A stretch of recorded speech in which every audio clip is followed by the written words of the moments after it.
Coming up on Mountain News this morning, Louisville is once again impacted by tragedy after another shooting turns deadly. And a high school student in Floyd County begins raising money to send a local police department to Washington, D.C. as a way of honoring the officers that died in an ambush in Allen. Dedicated to Eastern and Southern Kentucky, this is WYMT Mountain News This Morning. Good morning, I'm Chas Gayhart. It is 6:01 on Monday, April 17th. And it's definitely been a Monday, hasn't it, Brandon? You got that right. It's I think we're both struggling just a little bit this morning. But the weather's going to be nicer later today, so shouldn't be too bad. yeah, I can't complain about too many things. Exactly. Be a little bit on the cooler side, but it is April. We're not quite to the hot weather just yet. That comes a little bit later this week, okay? But, that sounds good. Exactly. Something to look forward to. Something to look forward to. That's exactly right. Let's get into the forecast this morning, and you'll check out UVA-wise on the camera network. And one of the cooler spots in the region, upper 30s over there in Southwest Virginia, and the cool spot over there is 36. Now, Middlesboro has taken the place of Jacksboro in the 30-degree club. Jacksboro back to 41, Middlesboro now at 39. So they join Clintwood and Grundy. And Jonesville, again, the coolest spot at 36. Wise is at 37. Everybody else is in the upper 40s this morning, mid to upper 40s. Temperatures actually changing on there. We just seen Pike will go to 46. Prestonsburg's now at 47. The warmest spots, though, 48 in Ashland and Monticello as you start this Monday morning. Across the rest of the day, breezy conditions. It's going to take us a while to warm up, but I do believe we get into the upper 50s, close to 60 today. Somebody's going to hit 60. I just don't know if it'll be that widespread, but again, lots of sunshine as you head through the rest of your day. Chas? Thanks, Brandon. Well, on Saturday, there was yet another shooting in Louisville that left more than one person dead. The latest shooting happened at Chickasaw Park, leaving 2 people dead and injuring 4 others. And on Sunday, a group of people gathered to find a way to put an end to the violence. Brandon Spencer reports. Enough is enough. Enough is enough. Dozens of people gathered at Chickasaw Park Sunday to show they are sick of the violence. Since Monday, April 10th, there have been 14 fatal homicides and 17 in the first 15 days of April. Saturday night's shooting in Chickasaw Park left 2 people dead and sent 4 others to the hospital. Someone decides to come inside a park with family and kids that has a disrespect and a disregard of life. Come on. How dare you? The protest drew activists like Denisha Rivers and Metro Council members like Tammy Hawkins, who wanted to be brutally honest about the issues they see in their communities. And let me just call a spade a spade. It's a gang issue out here. Come on. And it's neighborhoods against neighborhoods. Yeah. Let's be clear. Okay? Mayor Craig Greenberg says this isn't the Louisville he knows. And while he knows Monday's mass shooting was high profile and tragic, there should be outrage and action anytime anyone loses their life to violence. Because regardless of whether people are killed by gun violence in a mass shooting at a bank, at a mass shooting in a park, and an individual shooting on a street corner, at a church or a school or anywhere else, every act of gun violence is tragic and unacceptable. Elected officials say they hope to do work at the legislative level, while activists and religious leaders hope to police their own communities to help LMPD get a stronghold on this violence. We're not going to let the enemy, and we're not going to let these cons, and we're not going to let these fellas, these people that do the wrong things, take our lives and take our kids and take our neighbors, and they're not going to do it because we're not going to allow it. That was Brandon Spencer reporting. As of yesterday, Mayor Greenberg says no witnesses have stepped up to talk about Saturday night's shooting, and he's pleading with the community to help LMPD give these families justice. And the Louisville Metro police officers are receiving support from their fellow officers after last Monday's mass shooting. The department has a peer support group that helps officers deal with traumatic events in a healthy way. The group has also been at the hospital with Officer Nicholas Wilt, the officer who was shot in the head while responding to the mass shooting. They say just being there for fellow officers can make all the difference. So we are showing that support by being there and offering any services that we can for that family. We let them know how proud we are that we wear the same badge and uniform. At last check, Officer Wilt is still in critical condition. Governor Andy Beshear ordered flags to all state buildings be lowered to half-staff from sunrise to sunset today. This is to honor 2 Fort Campbell soldiers who died in a training exercise. Warrant Officer 1 Jeffrey A. Barnes and Chief Warrant Officer 2 Zachary G. Esperanza died on March 29th when 2 Black Hawk helicopters crashed in Trigg County. Their funerals are both being held today. Governor Beshear encourages everyone to join the tribute. Well, a high school freshman in Floyd County is raising money to send the Prestonsburg police officers to Washington, D.C. This is to honor Floyd County Deputy William Petrie, Prestonsburg Police Captain Ralph Frazier, and Prestonsburg Canine Handler Jacob Chaffins. They were also killed in an ambush in the Allen community, along with Canine Officer Drago. They will be honored during National Police Week. Alex Jackson reports. Prestonsburg High School is the home of the Black Cats and also a student with a goal. I'm trying to help raise money for Prestonsburg Police Department to go to Washington, D.C. That was Olivia Tussey, and the trip to Washington, D.C. she is raising money for is National Police Week. Well, I overheard them talking one day about how expensive it was and how they wanted to go. So I was like, if I could raise even a little bit of money, it would help them.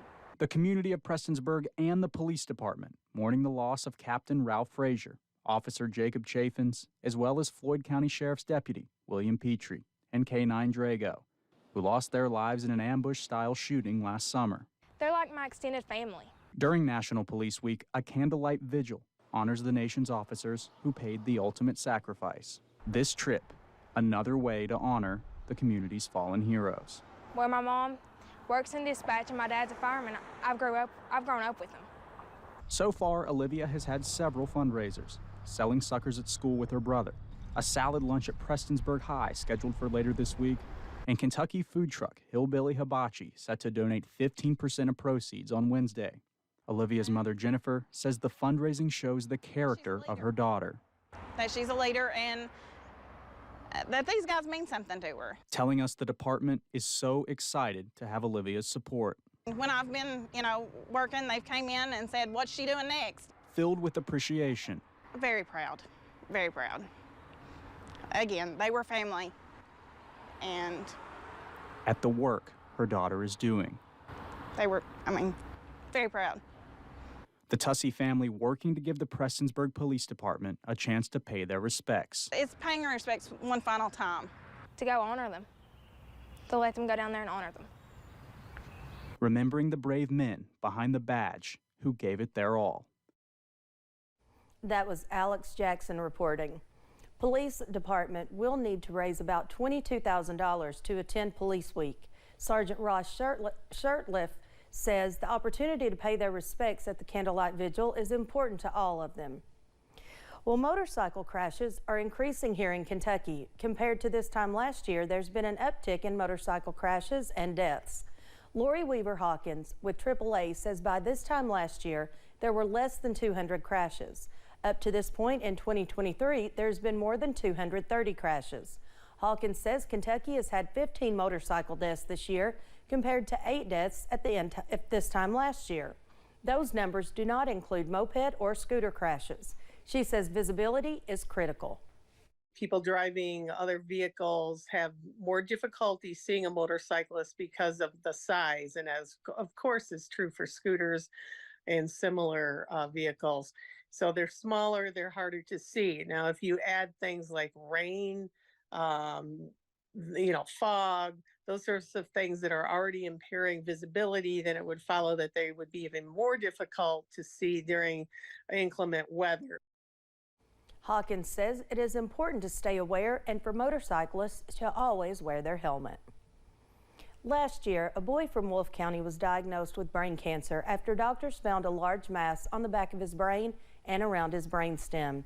In March, Levi McKee celebrated his 7th birthday at Kentucky Children's Hospital receiving cancer treatment. Samantha Valentino traveled to Wolfe County to check in on Levi and has more about how the community is helping to make his 7th birthday extra special. In March, we introduced you to Levi. I'm fighting right now. You are? What are you fighting? Cancer. That's why I don't have hair. He was getting ready to turn 7 at Kentucky Children's Hospital. Levi was diagnosed with brain cancer last year and receives regular treatment at UK. His parents wanted your help making his birthday special. We wanted to ask anybody that will to try and pick up a card and put it in the mail for him for his birthday. And let's just say you delivered. First day it was 3 cards. Oh, okay, we might reach our goal of 100. And then the next day it was 630, and then 800, and then it got into the thousands. 13,064 cards and counting. Almost a month later, they're still coming in. We've received cards and support from all over the world, all over this state, every single nook and cranny of Kentucky. People in places like London, Bangkok, and Amsterdam sent Levi cards too. I thank you for giving me cards. It made my birthday special. But not just cards, hundreds of packages too. Lots of toys. Yeah, lots of toys. Literally anything that you can imagine that a kid would want, they got it for him. So many toys that Levi was able to share them with his friends at UK's Dance Blue Clinic. WKYT has received calls and messages asking us how Levi's doing. How are you? Good. Levi has just completed his 6th round of chemotherapy, and he says he's feeling much better. We've got a couple more to go, but he's doing really well on a very hard path. In Wolfe County, Samantha Valentino, WKYT. If you'd like to support UK's Dance Blue Clinic, you can find a link to donate in this story on WYMT.com.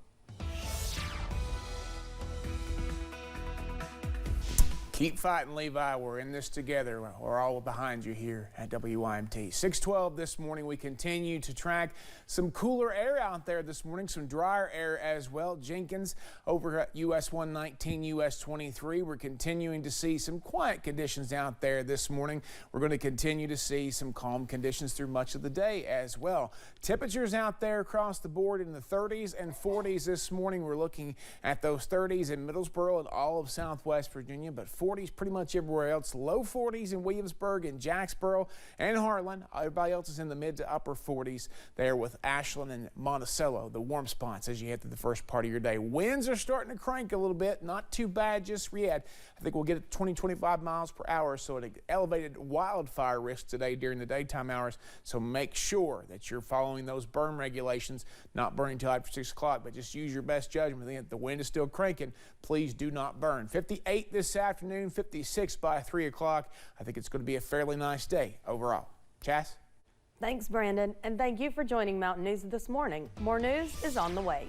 Coming up, tens of thousands of athletes from around the world prepare to run in the Boston Marathon, 10 years after an act of terrorism took the lives of 3 people at the event.